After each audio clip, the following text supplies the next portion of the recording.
മാസാണി, എന്തിനാ ഇവിടെ വന്നിരിക്കുന്നേ? വാ, വീട്ടിലേക്ക് പോവാം.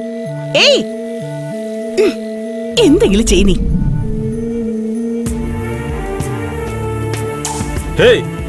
ഇവിടെ കാലുകുത്തരുത് പറഞ്ഞിട്ടുള്ളല്ലേ? മനുഷ്യന്മാരെ ബുദ്ധിമുട്ടിക്കാൻ ഓരോന്ന് ഇറങ്ങിക്കോളും. പൊടി.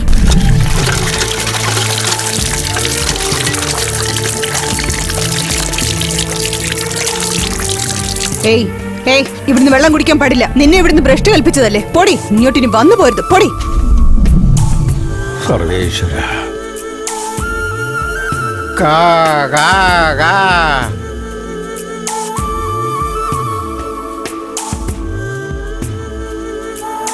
യോ, എന്തായി കാണിക്കുന്ന വൃത്തികെട്ട ഇവിടെ?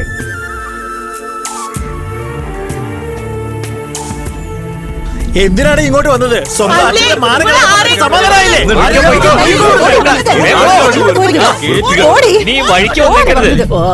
രാവിലെ ഓരോ ശകുനം പിടിച്ച മോത കാണുന്ന ഗതികേട് വന്നല്ല.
ആ പെങ്കൊച്ച് വിഷമിച്ചുകൊണ്ടിരിക്കുക.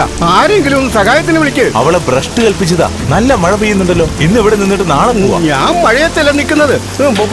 പോടാ. ആര് മാസാനിയാണ്? ഞങ്ങളെ ജാതിയിലുള്ള പെണ്ണ. അവൾക്ക് ഭ്രഷ്ട് കൽപ്പിച്ചിരിക്കാം. ഞങ്ങൾക്കൊരു സഹായവും ചെയ്യാൻ പറ്റില്ല. നിങ്ങൾ പോയിക്കോളൂ സാറേ. നിങ്ങളുടെ ജാതിയിലെ പെണ്ണാണെന്ന് പറയുന്നു, എന്നിട്ടും സഹായിക്കുന്നില്ലല്ലോ. ശരിയാണ് സാറേ, പക്ഷെ അവളെ സഹായിക്കാൻ പോയാൽ ഞങ്ങൾ നാട്ടിൽ നിന്ന് പുറത്താവേണ്ട ഒരു അവസ്ഥയാണിപ്പോ. ദയവ് ചെയ്ത് പോയി തരണം സാറേ. ഒന്ന് പറയുന്നു കേക്ക്. അമ്പലത്തിന് പുറത്തൊരു പെണ്ണ് പ്രസവവേദന വിഷമിക്കുക. പലരെയും സമീപിച്ചു, ആരും സഹായത്തിന് വരുന്നില്ല. എല്ലാവരും വെറുക്കുകയാണ് ആ പെങ്കൊച്ചിനെ. ഒന്ന് എന്റെ കൂടെ വരാവോ? ആ പെണ്ണ് ഞങ്ങളുടെയൊക്കെ മാനം കിടത്തിയ പെണ്ണാ സ്വാമി. അവളെ സഹായിക്കാൻ നിന്ന എനിക്ക് പ്രശ്നമാ. സ്വാമിയുടെ പണി നോക്ക് സ്വാമി.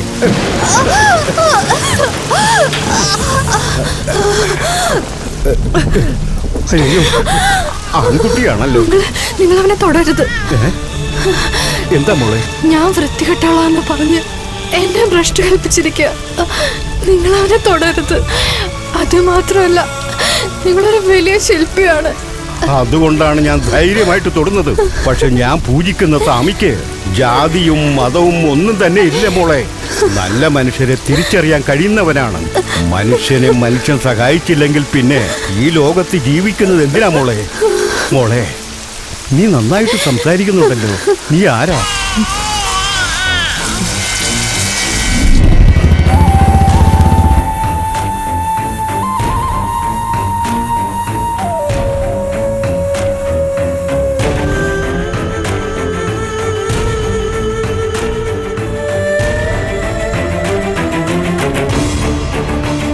ഞാൻ എൻ്റെ കൊച്ചുമലയാളിയെ മനസ്സുകൊണ്ട് സ്നേഹിച്ചതല്ലാതെ വേറൊരു തെറ്റും ഞാൻ ചെയ്തിട്ടില്ല. എനിക്ക് മനസ്സിലായി. നിന്റെ പേരിൽ ഒരു തെറ്റുമില്ല. ഞാൻ നിന്നെ വിശ്വസിക്കാം. എനിക്കൊരു ഉപകാരം ചെയ്യോ? പറ മോളെ. ഈ കുഞ്ഞ് എൻ്റെ കുഞ്ഞാണെന്നറിഞ്ഞ ഈ നാട്ടുകാരെന്നെ ഭ്രഷ്ട് കൽപ്പിച്ച പോലെ എൻ്റെ കുഞ്ഞിനെ ഭ്രഷ്ട് കൽപ്പിക്കും. എന്റെ കൊച്ചു മുതലാളി ജീവിച്ച ഈ മണ്ണിൽ അദ്ദേഹത്തിന്റെ കുഞ്ഞ് ഒരിക്കലും അപമാനിതനായി ജീവിക്കരുത്. എന്റെ കുഞ്ഞിനെ എവിടെയെങ്കിലും നോക്കത്താ ദൂരത്ത് കൊണ്ടുവിട്ടേക്കും. അവനൊരു അനാഥയായി ജീവിച്ചു പൊക്കോട്ടെ. ഇവനൊരു അനാഥയായി വളരേണ്ടവനല്ല, എന്റെ മകനായിട്ട് ഞാൻ വളർത്തും. ഈ നാട്ടിൽ കല്ലിനെ ദൈവമാക്കാനാണ് ഞാൻ വന്നത്. ഈ നാട്ടിലെ ജനങ്ങളാൽ ഇവിടത്തെ കല്ലിൽ ദേവി പ്രത്യക്ഷപ്പെടില്ല. മനസ്സിൽ ദയയില്ലാത്തവർക്ക് ഞാൻ ശിലയുണ്ടാക്കി കൊടുക്കില്ല. ഞാൻ പഠിച്ച ഈ കലയെ നിന്റെ മകനെ പഠിപ്പിക്കാൻ പോവുക. ഞാൻ പകുതിയിൽ നിർത്തിയ ഈ ശിലയെ നിന്റെ മകനാണ് പൂർത്തിയാക്കേണ്ടത്. ആരൊക്കെ നിന്നെ അകറ്റി നിർത്തിയോ അവരത്രയും പേരും നിന്റെ മകനുണ്ടാക്കിയ ശിലയാണ് ആരാധിക്കാൻ പോകുന്നത്. ഈ വാക്ക് നിറവേറ്റാൻ എന്നെ കൊണ്ട് മാത്രമല്ല, വിധിയുടെ കനിവും ആവശ്യമാണ്. ആ അമ്മയെ വിശ്വസിക്കാം.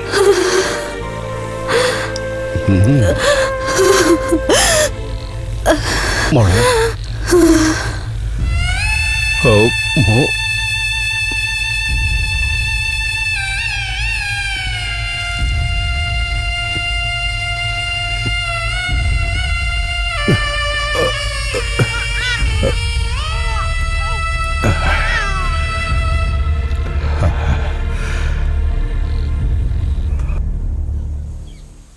ഒരു കല്ല് കണ്ട ഉടനെ അത് ആൺകല്ലാണോ പെൺകല്ലാണോ മണിക്കല്ലാണോ എന്ന് തിരിച്ചറിഞ്ഞ് ഒരു കല്ലിനെ ശിലയാക്കി ജീവൻ കൊടുക്കുന്ന ഈ എനിക്ക് നിന്റെ അമ്മയെ രക്ഷിക്കാനായില്ല. അതിന് കാരണക്കാർ ആ നാട്ടിലുള്ളവരാണ്. ആ ജനങ്ങളോടുള്ള എൻ്റെ ദേഷ്യമാണ് ഞാൻ പാപം ചെയ്യാനുള്ള കാരണം. ഒരു ശാസ്ത്രക്കാരന്റെ ശാപവും സത്യവും ഫലിക്കുമെന്ന് പറയുന്നുണ്ട്. എന്റെ സത്യവും നടക്കണം. നീ അതിന് മുൻകൈയെടുക്കണം. അതുമാത്രമല്ല, ഏത് നാട്ടുകാരൻ നിന്റെ അമ്മയെ പരിഹസിച്ചോ അപമാനിച്ചോ അതേ നാട്ടുകാർ നീ കൊത്തിയുണ്ടാക്കിയ കല്ല് കണ്ട് കൈകൂപ്പി ആരാധിക്കണം. നിന്റെ അമ്മയെ ഈ നിലയിലാക്കിയ ആരോടും തന്നെ നിനക്ക് യാതൊരു തരത്തിലുള്ള വിരോധം ഉണ്ടാകരുത്. നീ ഉണ്ടാക്കുന്ന ശില അവർക്കൊരു തിരിച്ചടിയായിരിക്കണം. ധൈര്യമായിട്ട് പോ. നീ ശില പൂർത്തിയാക്കുന്ന ദിവസം ഞാൻ തീർച്ചയായിട്ടും എത്തിയിരിക്കും.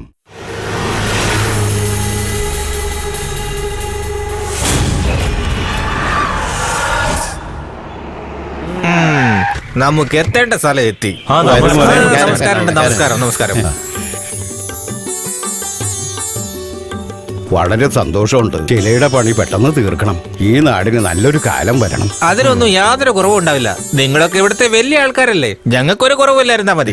ഒരു കുറവും ഉണ്ടാവില്ല. കേട്ടല്ലോ കുഞ്ഞെ? എന്താ അന്വേഷിക്കുന്നത്? കുഞ്ഞിനെ നോക്കിയതാ. കുഞ്ഞെന്ന് പറയുന്നത് എന്നെയാ. ഓ, കുഞ്ഞായിരിക്കുമ്പോ പേരിട്ടതല്ലേ? കുഞ്ഞച്ചെന്നാ എന്റെ പേര്. എല്ലാവരും കുഞ്ഞു കുഞ്ഞെന്ന് വിളിക്കുക. അവർ താമസിക്കേണ്ട വീട് കാണിച്ചു കൊടുക്ക. അല്ല, തിരിച്ചു പോകാനുള്ള ടിക്കറ്റ് ഒക്കെ ഉണ്ടല്ലോ അല്ലേ? ഇയാൾ എന്തോ പറയുന്നേ? ഇപ്പൊ വന്ന് കയറേ ഉള്ളൂ, അതിനു മുമ്പ് പോവാണെന്ന് ചോദിക്കാണോ? അത് വേറെ ഒന്നുമല്ല.